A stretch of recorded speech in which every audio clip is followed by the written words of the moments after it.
लता मंगेशकर जी ने अपने पूरे जीवन काल में एक भी ऐसा गाना नहीं गाया जो बाबा साहब की जीवनी को दर्शाता हो। हमारे जहन में कभी कभी तो यह सवाल जरूर उमड़ता होगा कि जो भारत के संविधान के निर्माता हैं, जिन्होंने संविधान को लिखा, डॉक्टर भीमराव अंबेडकर जी, उनके लिए आखिरकार सुरों की मलिका कहे जाने वाली लता मंगेशकर जी ने क्यों गाना नहीं गाया। ऐसा कभी कभी हम भी सोचने पर मजबूर हो जाते हैं। इसीलिए यह चर्चा का विषय तो जरूर है। इस बात पर चर्चा करना जरूरी हो जाता है। इस बात पर चर्चा करने से पहले हम आपसे कहना चाहेंगे कि आप अपने इस चैनल को सब्सक्राइब अवश्य कर दें, जिससे हम अपने बहुजन समाज से जुड़ी छोटी बड़ी खबरें आप तक सबसे पहले लाते हैं। वर्ष 2020 में जब बाबा साहब की 129वीं जयंती थी तो लता मंगेशकर जी ने बाबा साहब को याद किया था और उन्होंने बताया था कि मैं प्रत्यक्ष रूप में बाबा साहब से भी मिली थी। इससे यह तो जरूर ही जाहिर हो जाता है कि लता मंगेशकर बाबा साहब से मिल चुकी थी और उनकी 129वीं जयंती पर श्रद्धांजलि भी अर्पित की थी। और लता मंगेशकर जी ने कहा था कि मैं भारत रत्न डॉक्टर भीमराव अंबेडकर जी, जो सदी के एक महामानव हैं, मैं उनसे मिल चुकी हूँ और मैं अपने आप को बहुत भाग्यशाली समझती हूँ कि मैंने अपनी इन खुली आँखों से उन्हें देखा है और मैं उनका बहुत ही सम्मान भी करती हूँ। लेकिन लता मंगेशकर के सामने कोई न कोई तो ऐसी अड़चन थी कि बाबा साहब के लिए एक भी गाना नहीं गा पाई।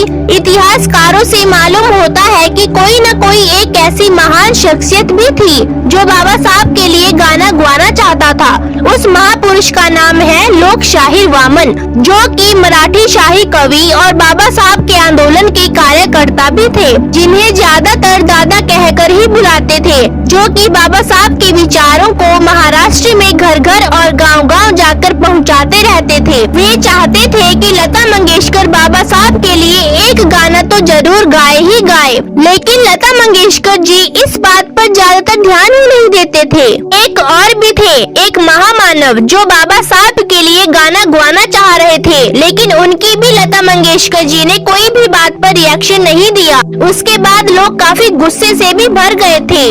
एक कवि जो कि बहुत ही प्रसिद्ध माने जाते थे, जिनका नाम रविचंद्रन हरिशंकर था, उन्होंने तो यहाँ तक लता मंगेशकर को कह दिया था कि आप तो बस मूर्तियों के लिए ही गाना गाएं, लेकिन किसी महापुरुष के लिए कभी भी गाना मत गाना।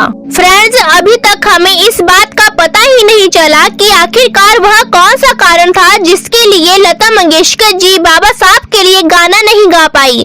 कुछ लोगों का मानना है कि लता मंगेशकर ब्राह्मणवाद का शिकार होने के कारण गाना गा ही नहीं पाई थी और कुछ लोगों का कहना है कि डॉक्टर भीमराव अंबेडकर जी ब्राह्मणों के खिलाफ थे। बस यही वजह थी कि लता मंगेशकर बाबा साहब के लिए गाना नहीं गा पाई। लता मंगेशकर बाबा साहब के लिए गाना गाना तो चाहती थी, लेकिन उन्हें वह मौका ही नहीं मिला जिस मौके की लता जी को तलाश थी।